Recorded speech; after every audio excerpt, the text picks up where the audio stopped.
ഈ വീട്ടിൽ വെച്ച് ഞാൻ പിടിക്കണതൊക്കെ ആൾക്ക് എല്ലാ സ്ത്രീകളുമായിട്ടും രണ്ടു കാലം തളർന്നായാലും സെക്സ് ചെയ്യലായിരുന്നു. ഓറൽ സെക്സ് അങ്ങോട്ട് ചെയ്തു കൊടുക്കല്, ഓറൽ സെക്സ് ഇങ്ങോട്ട് ചെയ്തു കൊടുക്കല്, ഇതൊക്കെ ഞാൻ ഫോണിലൂടെ പിടിച്ചു.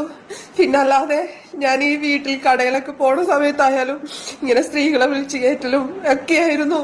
ഇതൊന്നും ഞാൻ അറിയുന്നുണ്ടായില്ല. ഇതിനു മുമ്പ്, വിവാഹത്തിന് മുമ്പ് ഇങ്ങനെയൊക്കെ ചെയ്യണ്ടായിരുന്നു എന്നൊന്നും എനിക്ക് അറിയില്ലായിരുന്നു. എന്നിട്ട് ഞാനിതെല്ലാം കണ്ടുപിടിച്ചെന്ന് കണ്ടു കഴിഞ്ഞപ്പോ ഞാനിത് ആളുടെ പെങ്ങളോടും അനിയനോടും ഒക്കെ സംസാരിച്ചു കഴിഞ്ഞപ്പോ അവരെന്നോട് പറഞ്ഞു, ഇത് ഇവന്റെ സ്ഥിരം പരിപാടിയാ, രണ്ടു കാല് തളർന്നു കഴിഞ്ഞപ്പോഴെങ്കിലും അത് നന്നാവുമെന്ന് വിചാരിച്ചു, അത് നന്നായില്ല എന്ന് പറഞ്ഞു. 2-3 ദിവസമായിട്ടുണ്ട് ഈ ഭയങ്കരമായിട്ട് ഇതേ കണക്ക് വൈറലായിട്ട് പോയിക്കൊണ്ടിരിക്കുന്ന ഒരു വീഡിയോ ആണ്. സോണിയുടെ ഒരു വീഡിയോ ഇതേ കണക്ക് തൻ്റെ ഭർത്താവിനെ കുറിച്ചുള്ള കാര്യങ്ങൾ പറയുന്നതാണ്. തൻ്റെ ഭർത്താവ് ഭയങ്കര മോശക്കാരനാണ്, താൻ അറിയാതാണ് ഈ കാര്യങ്ങളെല്ലാം നടന്നതെന്നുള്ള രീതിയിലാണ്. സോ ഇപ്പോൾ നോക്കിക്കഴിഞ്ഞാൽ ഷിബു കൊണ്ട് ഈ താമസിച്ചുകൊണ്ടിരിക്കുന്നത് ഒരു വേറെ ഇടത്താണ്, ഒരു ഹെൽത്ത് കെയറിങ് സെൻറ്റർ പോലത്തുള്ള അവിടെയൊക്കെയാണ് താമസിച്ചുകൊണ്ടേ ഇരിക്കുന്നത്. എന്തുവാണ് യഥാർത്ഥത്തിൽ സംഭവിച്ചതെന്ന് നമുക്കൊന്നും അറിയത്തില്ല. ഇവർ മാത്രമാണ് പറഞ്ഞുകൊണ്ടിരിക്കുന്നത്. ഇപ്പോൾ ലേറ്റസ്റ്റ് ആയിട്ട് വേറൊരു വീഡിയോ ഉണ്ടായിരുന്നു. ഇവർ അമ്മായിമ്മയുടെ കൂടെ നിന്നൊരു വീഡിയോ എടുത്തേക്കുന്നതാണ്. അവരുണ്ടെങ്കിൽ ആശുപത്രി വെയ്യാതെ അടക്കുവാണ്. ആ സമയത്ത് പോലും ഉണ്ടെങ്കിൽ ഇതേ കണക്ക് അവരുടെ അടുത്ത് വന്ന് വീഡിയോ എടുത്ത് സംസാരിക്കുന്നുണ്ട്, നിങ്ങൾക്ക് കാണാൻ സാധിക്കുന്നതായിരിക്കും.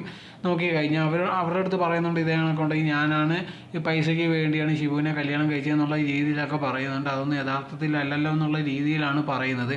എന്നാൽ പോലും ആ സമയത്ത് പോലും ആ അമ്മായിയമ്മയെ വെച്ചും വീഡിയോ ചെയ്യുന്നത് നമുക്ക് കാണാൻ സാധിക്കുന്നതാണ്. സോ എന്തായിരുന്നാലും ശരി, ഷിബുവിൻ്റെ സൈഡും കൂടെ കേട്ടാൽ മാത്രമേ നമുക്ക് എന്തുവാണ് നടന്നതെന്നുള്ളൊരു കാര്യം മനസ്സിലാവത്തുള്ളൂ. ഇതിനെപ്പറ്റിയുള്ള നിങ്ങളുടെ അഭിപ്രായം എന്തുവാന്ന് കമൻറ്റ് ബോക്സിൽ കമൻറ്റായി രേഖപ്പെടുത്തുക.